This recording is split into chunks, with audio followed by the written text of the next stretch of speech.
Welcome, everybody, to the post-mortem episode of the Plain View podcast. There are several things that died this week, but one was hope. Hope was a big thing that died this week. Um, I'm speaking personally because the University of South Alabama lost to Coastal Carolina, our alma mater. They lost to the worst team in the conference, but I needed to get that out of the way really quick. Um, Rough week for Auburn football. In many instances, obviously the glaring is the loss to Oklahoma, and but there was also some infuriating things about some calls that were made during the game that were pretty important. But we'll get to those here in a little bit.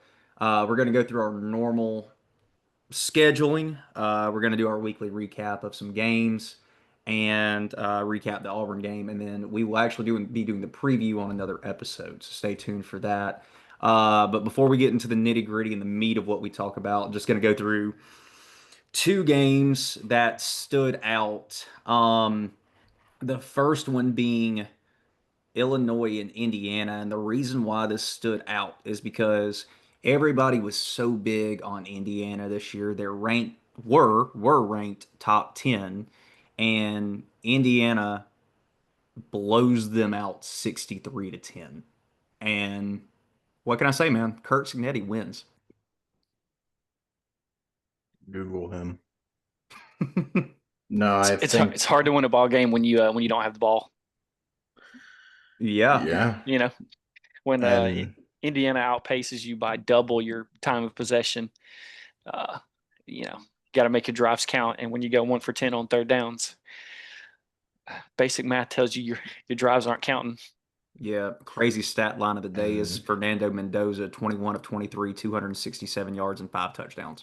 yeah, the ghost of California past, Ferdinand the Bull, um, playing for Signetti. It's just, how is Illinois still ranked over Auburn? It just doesn't make sense. Like, they get blown out. Auburn loses 7 on the road to a top 10 team. They get blown out, and everybody's like, yeah, Illinois, it's a bad game, whatever. Yeah. No, stupid. But no, I don't care about that game. That's North Chicago football. It sucks. They don't know SEC ball. I mean, at the end of the day, Obviously, they don't with two rushing yards. Yeah, yeah, yeah, yeah. Uh, so the more than Jackson Arnold had. Yeah, well, and then the other game, and we're not gonna harp on this too much either. Syracuse and Clemson. Clemson's looking rough. Um, I don't know. I mean, I think everybody kind of saw Dabo's meltdown this past week and basically saying like, they want to fire me, fire me.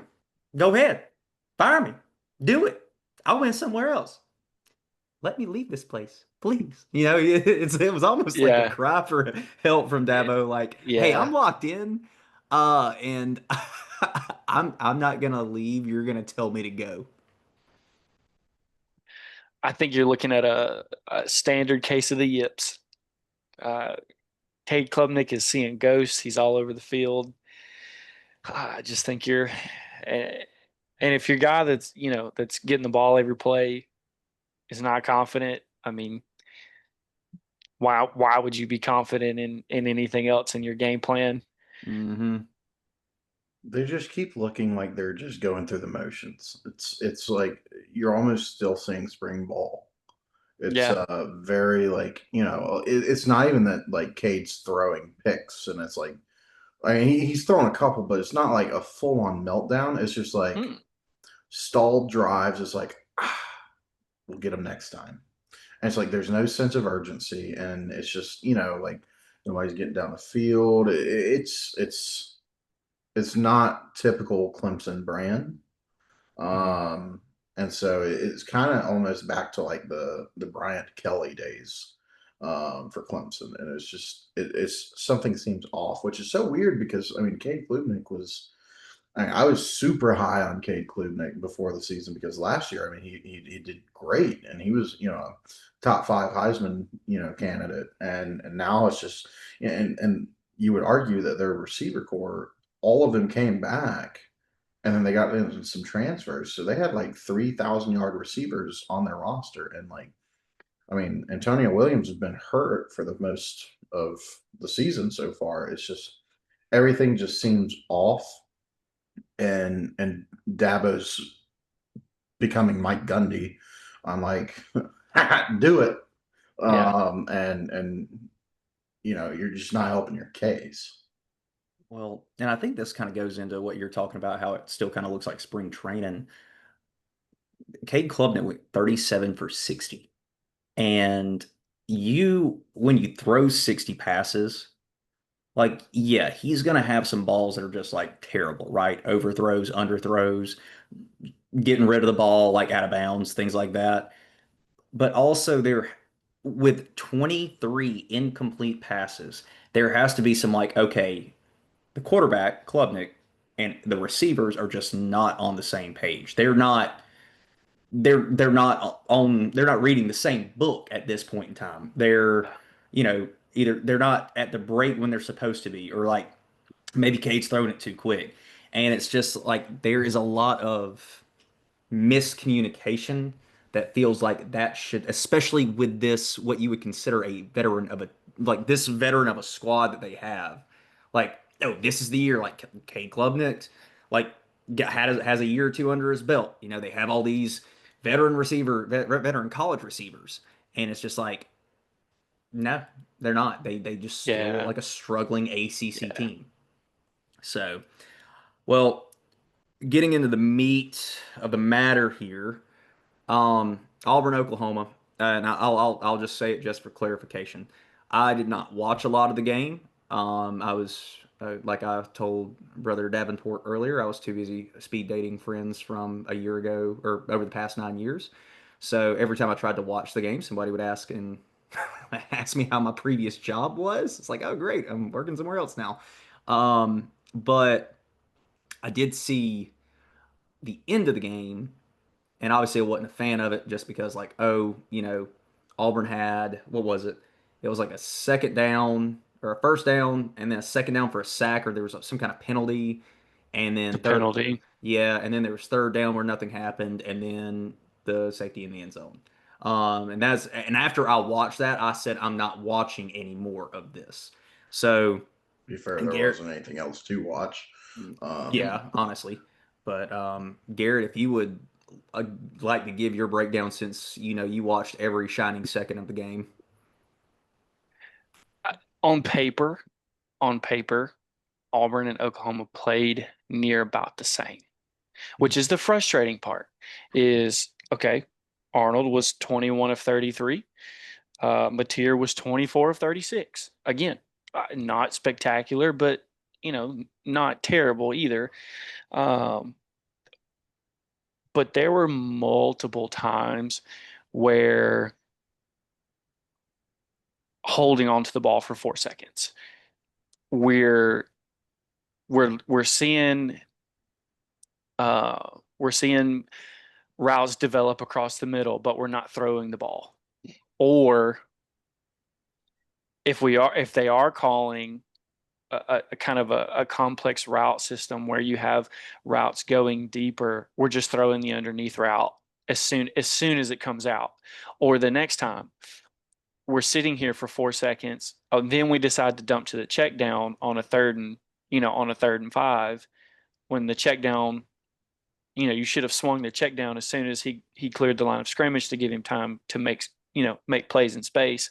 But we're throwing it after we've sat here for 4 seconds reading the field. Um, I mean, we all know how Auburn defense plays.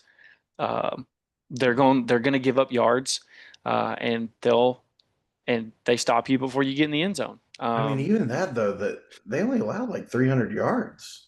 Yeah, Like no, that's what I'm I mean, saying. Like, Auburn's defense played lights played out, great. Yeah, especially against the Heisman favorite and the up tempo offense that yeah. No, Oklahoma there were. I runs. mean, considering the, like, okay, your first drive, For some reason, that wasn't a fumble. I'm not quite sure, but hey, you know, you get the wind sucked out of the sails, first drive in. Um, but you bounce back from that, right? You hold them to a field goal after, I mean, you just got dejected, of course. Um, I mean, really, to go into an Oklahoma and only give up 17, I'm with it. I like it. I But think. go ahead. Sorry. Mm. I think Jackson Arnold is having the issues that Jarrett Stidham had when he played Clemson for the first time. It was, I don't want to make a mistake, and so I'm going to hold on to the ball. That's like, all right, there's a tight throw. It's Cam Coleman one on one. I don't want to make the 50-50 because what if there's a pick? Well, brother, I like those odds because that 50-50 is probably a 75-25. Well, okay, the thing is though, the thing about that, and I completely understand that line of thinking. And on any other game, I would agree with you. But what has Jackson Arnold done up to this point that has showcased his arm besides four throws?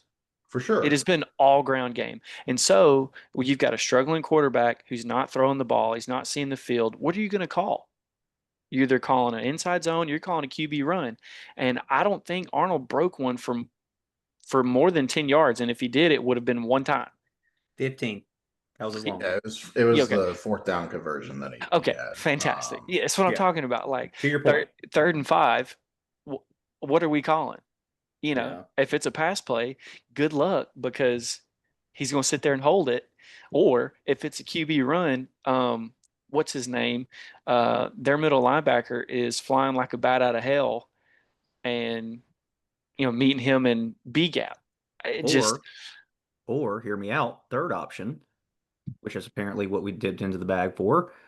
We let Eric Singleton Jr. throw a wide receiver pass. That's the third option there. but Yeah, but I didn't hate the play call. It worked. it did. Now, he did float the ball, which he's not a quarterback, so no fault to him. Mhm. He floated the ball, but Cam It's, Coleman got hit it's not before. a 50-50 ball if you just tackle him before he Yeah, gets ejected. That's a good yeah. call. I mean, But it's when you okay. The ref was watching the South Alabama kickoff on the sideline because he was turned around the complete opposite way of the play. well, okay, it's Um, not even that ref in particular. That was the only receiver down the field. So you should have at least had a second pair of eyes looking at that, right? But those calls were kind of taking place all night. You can't expect help from referees, Mhm. regardless of the fact. Um, you don't need to put the basically the fate of your team in the hands of the referee. Everybody can agree on that, right? Don't get Yeah. yourself there in the first place. But it does Yes. go back to the point of the matter.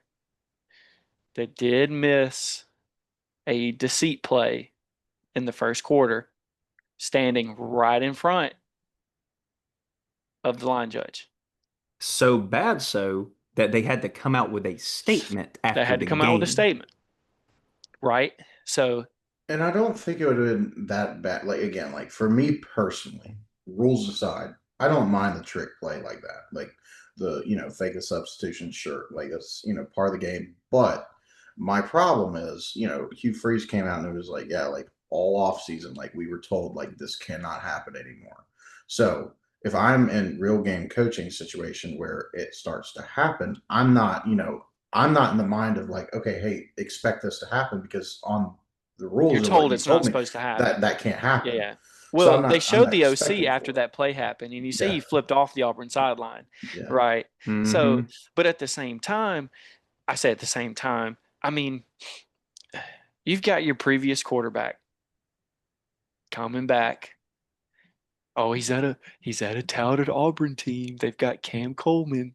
They've got Perry Thompson. New offense. He's having Yeah, fun. he's got he's a dark horse candidate. We've all heard that before, right?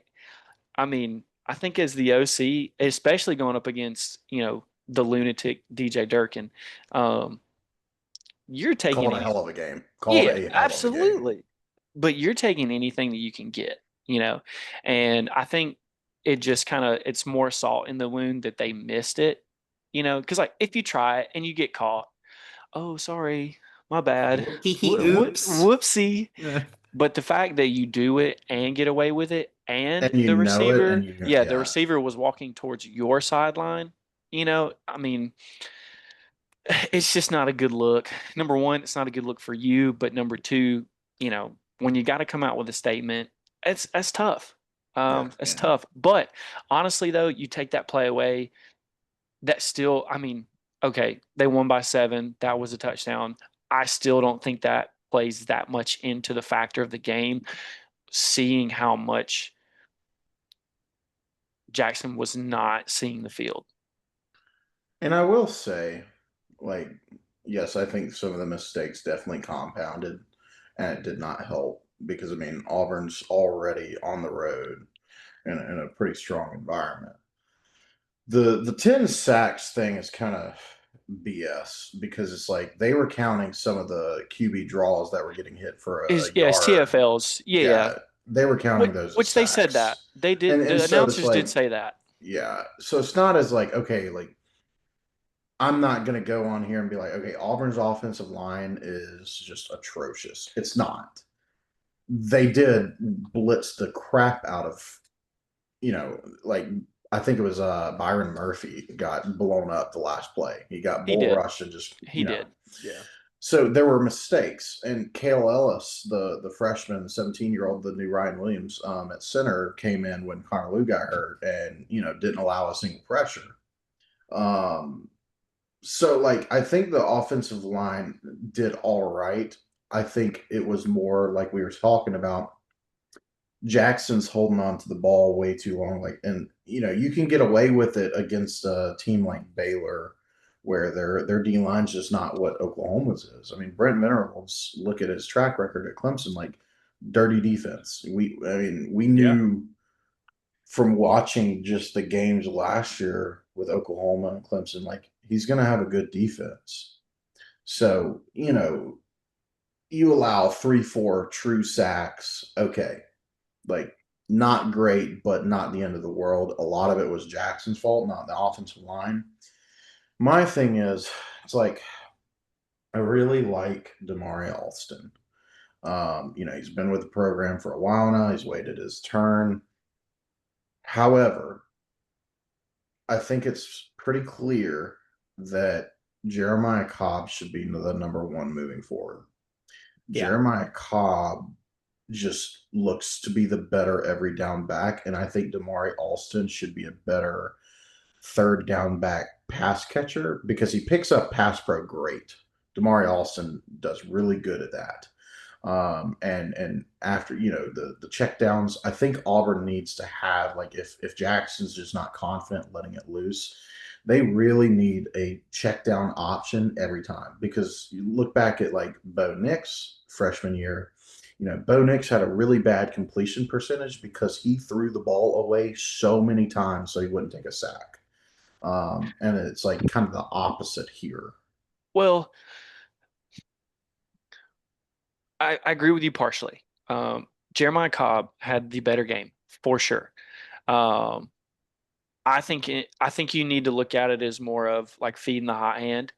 Because if Cobb comes into the game, it's like, oh, the speedster's on the field, let's everyone be mindful. Versus, oh, we've got Damari Alston, more kind of a power back. Uh, whoever's getting yards, you're getting the ball.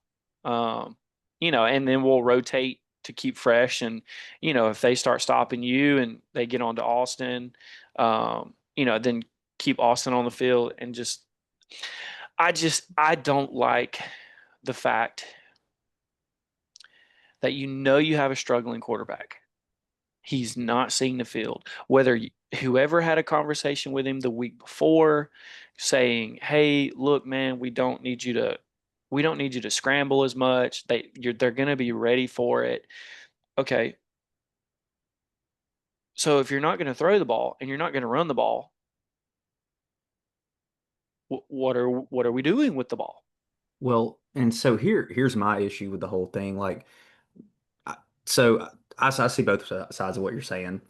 Like with the hot hand, and Jeremiah Cobb. But at the end of the day, Auburn ran the ball 35 times. Mhm.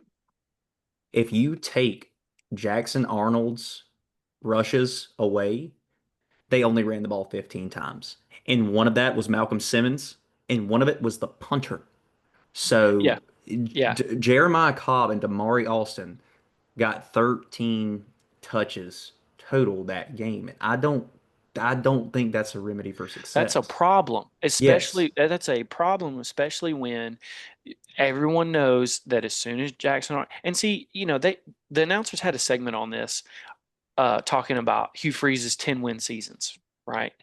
You know, Hugh Freeze, every time he's had a 10-win season, he's had a quarterback that can, he's got a strong arm, he's mobile, and da da da da da da, so on and so forth, which is great and all, fine. But back when he was at Ole Miss, he had, correct me if I'm wrong, was it Bo Wallace or Chad Kelly? He had Bo Wallace and Chad Kelly. Okay, so he had both of them, even better. Yeah. Those guys were crazy. Okay, they didn't care. They genuinely did not care because they knew as soon as they got the ball back, they were pure gunslingers. Hmm. Okay, he goes to Liberty. He gets Malik Willis Gets him again, drafted. and he gets him drafted. Yeah. Gunslinger, right? Does not care. And it's almost like they're having to, oh, Jackson can't, he's not seeing the field. We kind of need, we need to get confidence up and run the ball. 20 rushes from a quarterback is crazy. Yeah, That is crazy, especially when you have a literal stable for a running back room. for sure. I mean, it's like I say we, but it's like Auburn is literally trying to like spoon feed quarterback into a successful play. And I'm not talking about Arnold in general. You could put anybody back there. It's Yeah. just if we're spoon feeding a quarterback to try and get his confidence up, Well, and I think you saw some of that with Thorne last year too, or the yes. past. It's like there's a lot of kind of what you're saying, like let's build up his confidence. Let's try to build up that success. That way he gets more confidence. And it's like we're brother, we're going into week 5. You know, if The our schedule only gets worse from here. Yeah. if the former 5-star high school quarterback that played at Oklahoma that transferred does not have the confidence, and you have to like say, okay, let's get you a 4-yard run here. Oh, let's get you a 20-yard touchdown like we did against Ball State. Like we're Yeah. we're past that. Yeah. I mean, played arguably an SEC contender in Oklahoma. Like Oklahoma, I do think has a really good Right shot. now they're the favorite. Yeah, they have a really good shot of winning the SEC, in my opinion. Next week is Texas A&M. And I again 8-4. August 4th is National Texas A&M Day, but still, I don't want to be in that eight, or I don't want them to be in the 8 column against Auburn, not the 4 column. So Yeah. it's not getting any better. Well, And it's and another well and one more thing too. It's like you look at the receivers and their like stat lines. It's like it's perfect. It's like Cam Coleman 3 receptions for 88 yards. Like, yeah, hey, yeah. Yeah, Cam yeah. Coleman down there somewhere, and Yeah, he's yeah. gonna catch balls. Eric Singleton 9 receptions for 60 yards. That's like that's the game that he wants. That's the game that everybody wants him to have because that's the style of receiver that he is. But it's the fact that on all of that, with the 32 attempts and 21 passes, on top of that, he had to get the ball 20 more times on runs or try to make plays with his feet, however that is decided. And in the long run, he had a 15-yard longest run that fed into the total of negative 11 yards. Yeah. So it's like there has to be some kind of like Jackson. It's go time, man. We got to Well, going go. back to your point about Cam, he had two stutter goes Hmm. that one was, I think both of them were 40-yard catches. And then he had another touchdown catch. He was eating number 4 up. Number Yeah. 4 could not guard him. And he's drawing safety help over the top. I mean, the announcers called it like, hey, if you have 2 dedicated players on one of yours, numbers say someone else is open. Someone else is on a one-on-one. The law statistics. Yes. And when I'm not saying that he refused to throw the ball, but at some point you just got to get over it and you just got to sling it. Yeah. You got to just, hey, my guys are better than your guys, and I've got to do my part to get them the ball. Yeah, and I think it's as a fan, it's something where like I do appreciate that no turnovers.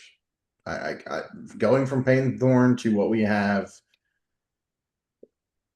it's better, but now you're in the instance that you're too conservative, and it's like you want like I'm cool with a pick because you also have 340 other yards and 3 touchdowns. It's like all right, like a John Mateer. I mean, John Mateer right now is your favorite for Heisman, and he's already got like 1,100 yards passing, but he also has like 4 interceptions, but he's got like 10 touchdowns.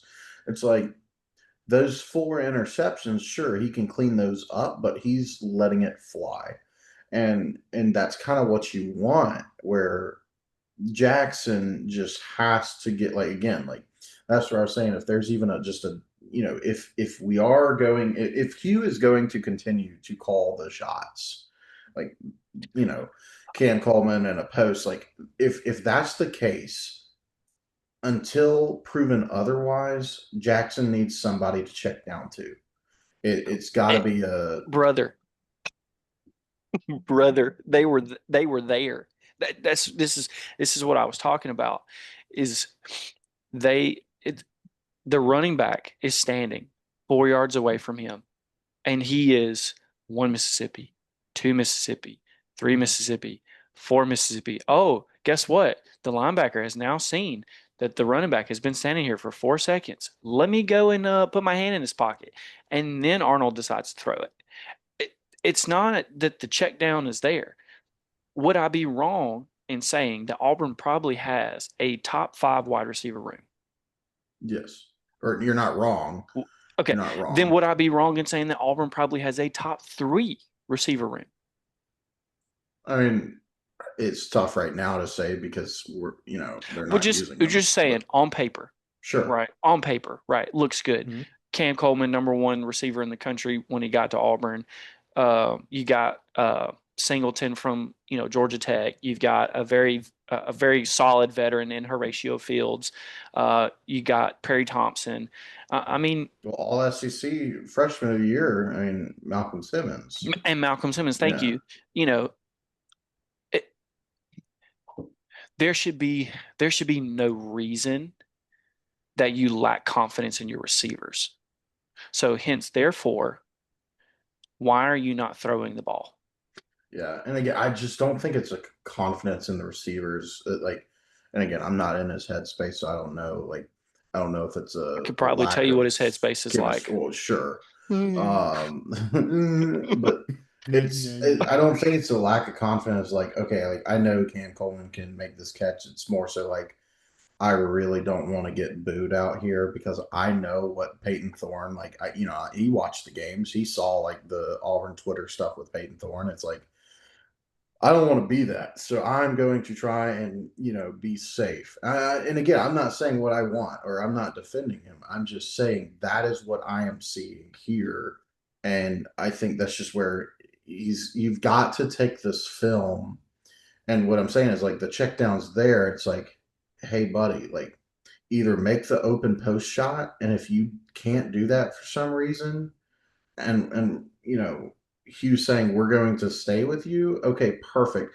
Hit the check down if you're not going to throw the post. You've got to take this film. Y'all remember that game last year where Jalen Milroe threw to Ryan Williams like 40 something times? It was the Oklahoma game. He had 20 targets. 20 targets. Thank you. Like the first time Cam did a stutter and go and caught it 40 yards, I wouldn't have looked nowhere else. Mm-mm. In one read. Cam Coleman, his tongue would have been out like a dog. How much I would have been throwing. Just Woof, woof. yeah. I mean, that man would had to be begging to get an oxygen tank on the Yeah. sideline. Yeah. No, No, I get it. you're staying Again, in.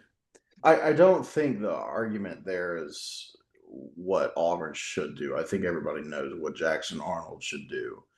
I think at the end of the day, these are glaring problems, right? Like these are like, okay, like you're squandering some of the best, receivers that Auburn will have come through for a very long time. Once again, I see the silver lining though of the defense will continue to keep Auburn in games if Jackson can clean this up, because I'm not quick to say yep, it's over. Because again, you just went against the best defense Auburn will see, including over Georgia all season. Like Oklahoma's defense, they had not let up a touchdown yet. Like, That's fair. That's Oklahoma's fair. defense is the best in the SEC right now, on paper, on film, however you want to say it. I mean, over Georgia, over Alabama, everybody. And again, Auburn lost. They had a lead in the fourth quarter. Now that goes back to, okay, they are in Norman. Hugh can't win big games. I get it, but I think there's silver lining of you take away from this and say, hey, Jackson, you could have done this better. Let's look at it here. You've got to quit holding on to the ball so much. But like in the other games, it's like, he kind of does the same thing, but if you can get him to commit to passing it like that without changing your script, then you could see success. And so that's why the Texas A&M game is so important, which we'll talk about in the other episode. But like, if you beat Texas A&M, who is not nearly as good as Oklahoma, in my opinion, especially on the defense, then you're walking back into Georgia and you're like, all right, Auburn's right back up there in the conversation of like, hey, like we're gonna do something with this season. I just think this again. I think this is a LSU Auburn 2013. It's Nick Marshall's out there and he's still learning, his offense, because Nick Marshall did not start running the ball until like week 5 or 6. He didn't really run much. And so it's like you're still finding your identity, because again, this is only his 4th game at Auburn. And so moving forward, you have to develop that identity and then just commit. And if you don't, then sure, you're looking at what last year was. You're looking at, you're not going to win any of the big games. You're going to beat the Kentuckys. You're going to beat, some of the smaller games, but then you're at 5-7, 6-6. Hugh's gone, recruiting's gone, everything. I Okay. don't think we're there yet. I'm gonna have to back that up. To even compare the Jackson Arnold to a Nick Marshall is like a would be like a Ford versus a Lamborghini. I wasn't comparing the quarterbacks. I'm just I was saying, comparing the well, situation that to say Auburn's the in. situation of, well, Nick Marshall is needing, like, he's still learning the offense. Nick Marshall was fantastic at what he did. He ran an RPO offense decently well. Jackson Arnold was a touted 5-star quarterback from Texas who went to Oklahoma and is struggling with the same things that he's struggling with at Oklahoma. I think we can all look at Nick Marshall and go, you know what? You did the best that you could. I mean, you're a runner at heart. You threw when you had to, and you really did. Hey, Ricardo Lewis is down there somewhere. Sammy Coates is down. After the ball was tipped by Georgia defender as well. Yeah, Sammy Coates is down there somewhere. But to look at it and go, caveat here. I love the analogy. I think it's great, and I'm glad that you're giving Garrett the thinks I'm freaking stupid. no. I'm glad you're giving the Garrett was like, upside. "Oh yeah, thank you for comparing Nick Marshall to Jack." No, that's not what I said. It's like that's a good point, Nick. Now you're wrong for X, Y, and Z. Like you're No. just stupid and you shouldn't do this podcast.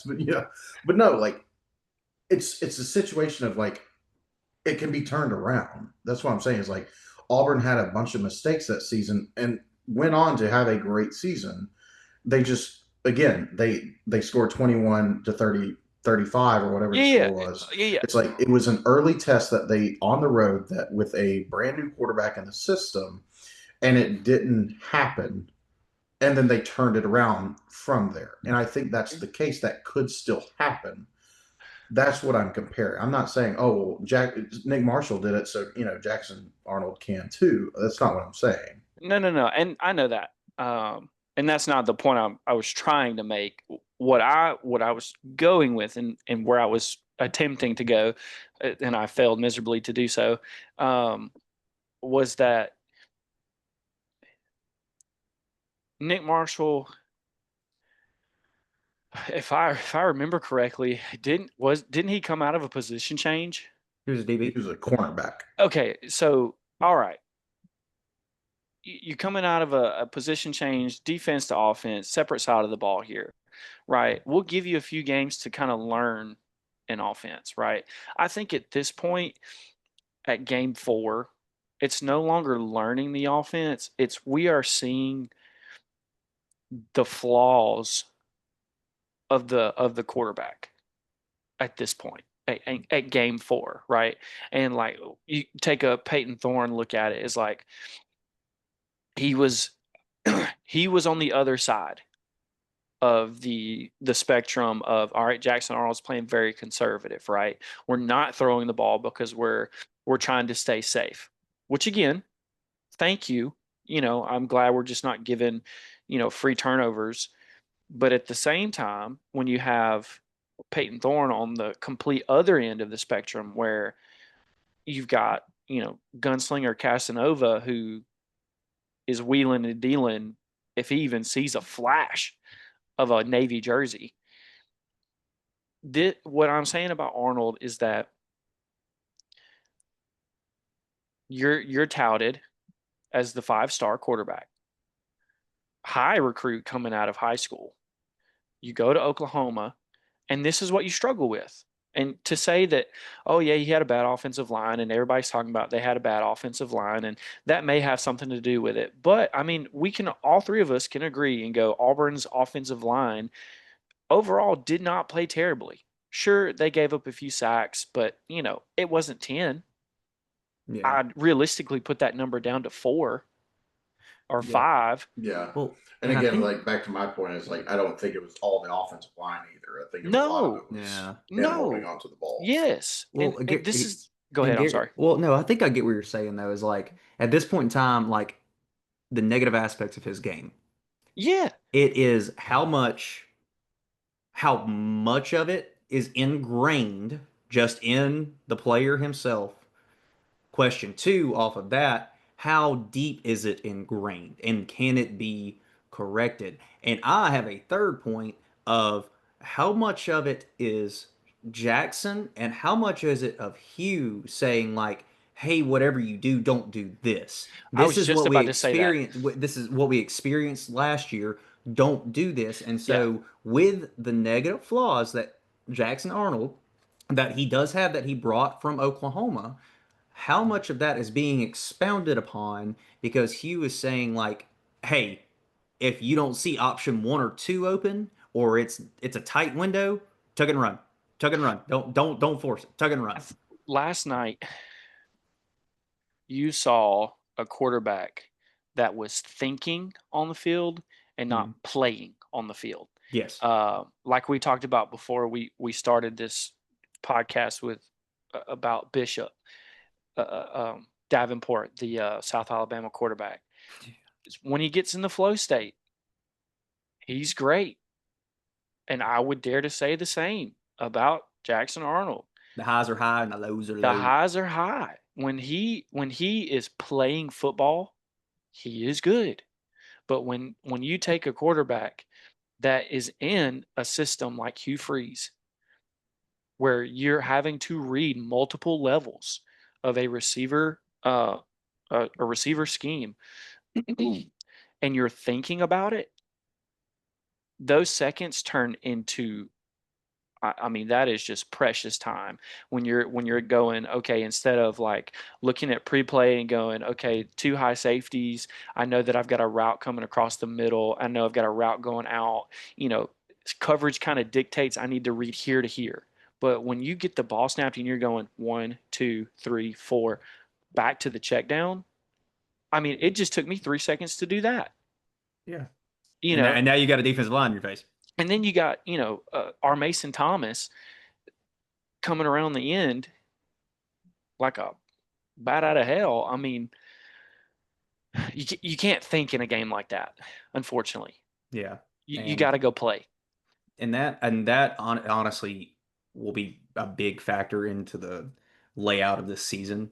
It's like how much of that will we be able to get out of, the thinking aspect and saying like, okay, get play, okay, 1, 2, 3, go. And like you were talking about the pre-snap reads, I think the offense is a little bit gimmicky because it is a Hugh Freeze offense, right? It's a little bit gimmicky, but we get too deep into the gimmick sometimes, just in general. Like I feel like, and if you don't have the perfect person to run that gimmick offense, then it's going to take too long to run said gimmick offense. It's like referring back to Nick Marshall.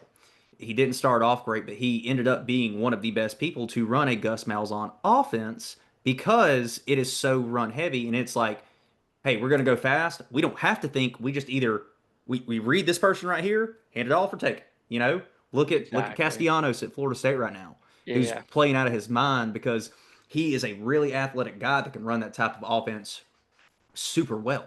So Hmm. yeah, I don't know. I think. I mean, I guess to sum it all up here, it's like there's definitely some things that Auburn has to work on. Not the defense. Defense is great. DJ Durkin, we love you. You are doing a fantastic job. I think Come you to should. South. Yeah, yeah. God, Come to if only. South, Yeah, please. we'll make We major love our change strides. Jaguars. God, we do, and we hate when we lose to the worst. Anyways, to sum it up, Yeah, sorry. the season is not over. Yeah, I think it's again, I personally, and again, I'm not trying to be overly optimistic, but Delusional.